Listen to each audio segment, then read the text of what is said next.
Let's start. Real estate.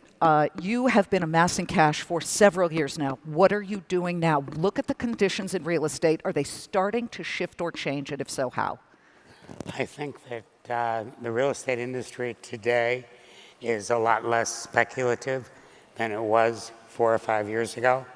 4 or 5 years ago, there was too much money chasing too few deals. Today, there's less money chasing too few deals. I still don't see any reason to quote unquote load up and own a lot more real estate today. I think prices are healthy, and I think this is the time to accumulate capital because I think there's going to be an opportunity, and I think circumstances over the next couple of years are likely to be that. What trigger are you looking for the moment where you take that pile of cash and start putting it to work? Oversupply. I mean, we've seen a lot of apartments built in the last 2 years. We've seen a staggering amount of office space. I don't think there's the demand to fill the amount of office space that's been built and is under intent to be built. I also think that whereas the industrial side has been very attractive with the evolution of Amazon, et cetera, I think currently it's the flavor of the month, and I think we're overbuilding that arena as well. I want to get to interest rates, which matter to the real estate world, but also matter to everybody here who owns a home, any property. 3.2% GDP. We have a very tight labor market. President Trump just said about a week ago in a tweet, boy, why doesn't the Fed drop rates? I think his quote was like 1%, and the economy would take off like a rocket.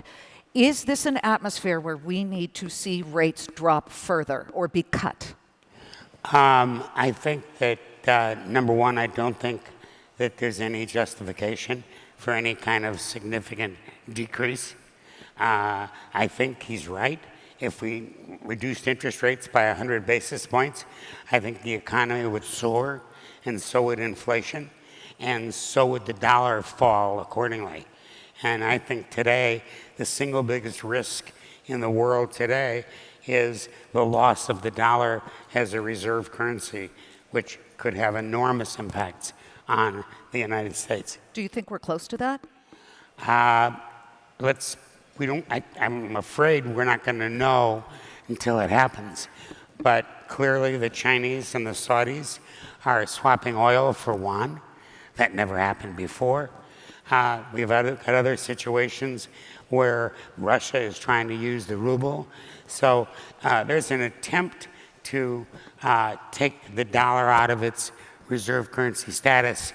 I think that would be a disaster for the U.S., and I think that's the biggest risk of playing with suppression of interest rates. Well, disaster is a strong word. I would imagine that would make news. And as we look at what Washington is trying to do, there are quite a few things, but we'll get to that in a second. I'm very interested to know what you see in the retail ice age, as we sometimes call it on Fox Business. You know, you have anchor stores like Sports Authority, you have Macy's, cutting and running on many of these big mega malls and leaving boarded up windows, et cetera, and JCPenney, all of the problems with Sears.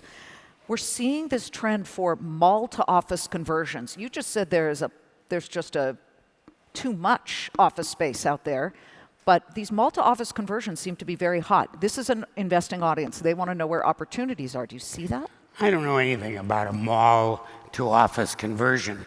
There's one project in the United States in Los Angeles where Google took over an old shopping center. Westside Pavilion? Westside Pavilion. Great idea, great execution. The guy who did it is really smart, and I don't think there's another situation in the country that lends itself to that. I think the biggest risk is we don't have enough churches to fill the empty big boxes in all of retail America.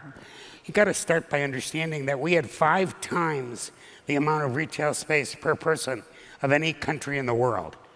We're literally going to 1 times, and that's still a lot when you're competing with e-tail.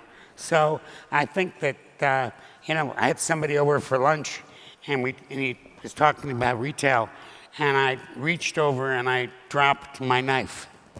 And he looked and I said, that's what retail is today. A falling knife. Good luck. Tell me where the bottom is, and then I could decide what makes sense. Well, this just popped into my head. The American Dream Mall in the Meadowlands in New Jersey is about to go up. It is Open. It's massive. about to open. 8.5-acre indoor glass domed amusement park. I think they have a ski slope indoors. Ice skating. Has there ever been a mall that's taken longer in the history of the world? What is it? I mean, will this thing survive? I mean, does this thing have enough? I doubt it. I mean, I don't know. I mean, it's been like that for 18 years. If there was demand, if there was an opportunity for people to, quote, make money in that mall would have been open. All they've done is build stuff and add stuff, but they've never opened the mall. So my own view is that it's unfortunate that they're going to open it in the middle of a not exciting retail arena. Okay, so we will not see you in a Speedo at the water park. Okay. Let me get to China, because you just dropped the word China. Friday, we may see President Trump tighten these tariff screws. We don't know just yet what's happening, but what impact do you see that having on retail, stock market, the economy? I think that taking on China is probably one of the most significant things that Trump has done, and probably one of the best things he's done. We should have taken on Trump 15 years ago. We didn't. Yeah. We let him into the WTO thinking that they would become like us. Instead, they took advantage of the WTO, and everybody in the world has suffered accordingly. I think it's time, and I think that's what we're doing. And interestingly enough, we've had tariffs for over a year, and the end of the world hasn't come. I mean, didn't we all grow up listening to stories about Smoot-Hawley, and you couldn't have tariffs without the end of the world happening? But somehow or other, we've had tariffs. Now, I'd suggest the reason that we haven't had a crisis is because the system was rigged in China's favor, and the tariffs have only slightly adjusted the relationship. Bringing it back home, and I know we're bouncing around a lot, but this is a crowd that just finished, we hope, paying their taxes, right? We just got through tax season. We have lots of people from New York, Connecticut, California, New Jersey, Illinois, like you. They just got hammered from the new cap on state and local tax deductions. That was part of the GOP tax plan. Tell me what your thought is about that and how you see it eventually playing out, because we're starting to see an exodus that is at a hyperspeed in some cases from some of these high tax states. Well, I think that the fact that there is a response to the fact that these states have, what used to be called Taxachusetts. I mean, Illinois, New Jersey, New York, California have increased taxes at an incredible rate, and have gotten away with it because the federal government has allowed a subsidy to everybody who pays the state taxes. The tax law change effectively says, hey, you want to have a socialist California? Pay for it. Funny, they're not so excited about paying for it, and they're not so excited about the thesis when they have to pay for it. And I think that's what this whole SALT thing is about. Let's talk about housing. You have this interesting company, ELS. It's manufactured, I don't know if you guys know this, but Sam runs ELS, which is Equity Lifestyle Properties, the largest owner of RVs and mobile homes, where they also rent teepees and yurts. What's the yurt market like right now? Everything comes down to supply and demand. ELS is the #1 performing REIT since the creation of the modern REIT era. Since 1993, when we took the company public, it's had about a 19% compounded rate of return. Wow. Why? Well, it's affordable housing. I think that may be the case. But the real answer is it's called supply and demand. NIMBY means you can't create new mobile home parks. If you can't create new mobile home parks, then the laws of supply and demand say the price for the existing ones go up. And we've been at it now since 1984, and they go up every year because there's no more supply. NIMBY, not in my backyard. Not in my backyard. Also known as banana, build absolutely nothing anywhere near anyone. Let's talk about the infrastructure plan. There is agreement, believe it or not, on behalf of both Democrats and President Trump that it might be at a $2 trillion level for a national infrastructure plan. What do you think will do for the country? I think it's all bullshit. I think that that $2 trillion number was the number they agreed to because they thought it would create a big headline. Sounded good.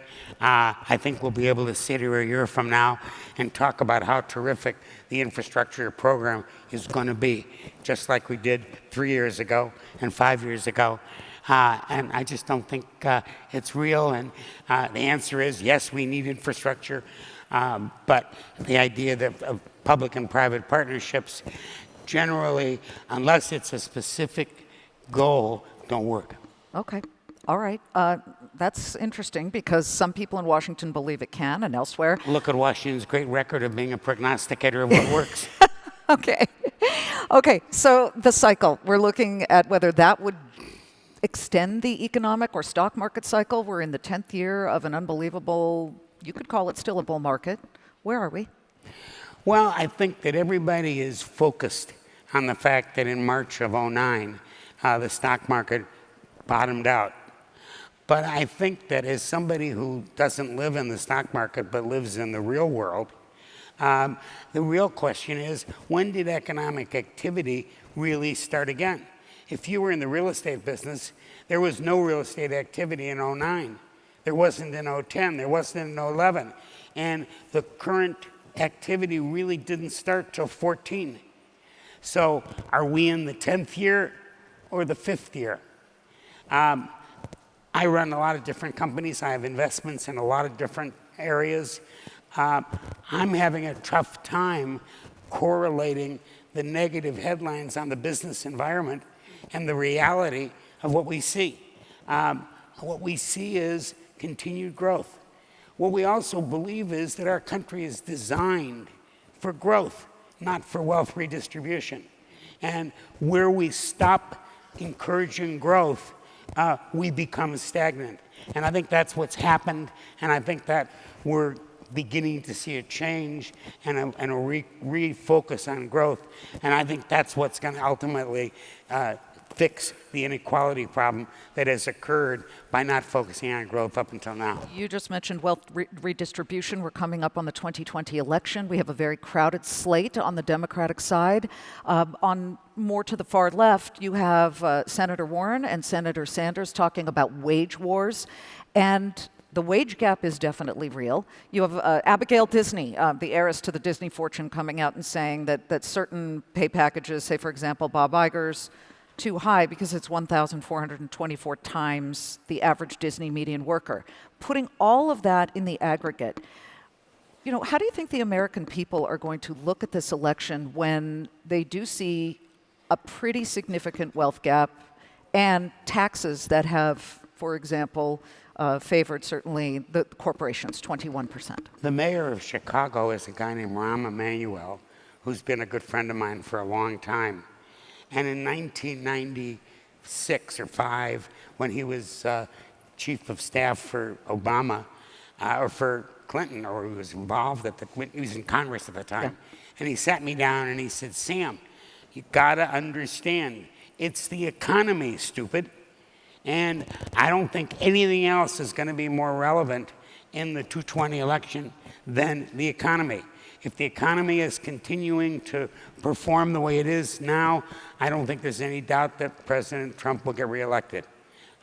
If the economy slows down, then I think we may have a different result. But it's going to be dependent on the economy." We have to wrap up, but the president has come out and said that he feels this country is full when it comes to immigration. I finish with this conversation because you are the son of Polish Jewish immigrants. Your parents escaped in 1941, came here, and Sam sits here today as one of the biggest job creators that I personally know. Where should we be when it comes to welcoming or allowing immigration? I don't think that anybody in this room believes that our country is full. I don't think if you talk to anybody today and said, what was it like hiring somebody today, it's very difficult. We do not have enough competent, qualified, educated people. That doesn't mean we may have too many people, but immigration is what's made this country great. Immigration is what differentiates America from everywhere else in the world. And I think we have to encourage immigration because that's a critical element to growth. It's wonderful to have you, Sam. Is he great? Sam Zell. Thank you all so much. And we're broadcasting live Fox Business all day long. So if you get a chance, make sure to tune in. Pleasure. Good to see you. Thank you. Good to see you. Thank you, everybody. Thank you.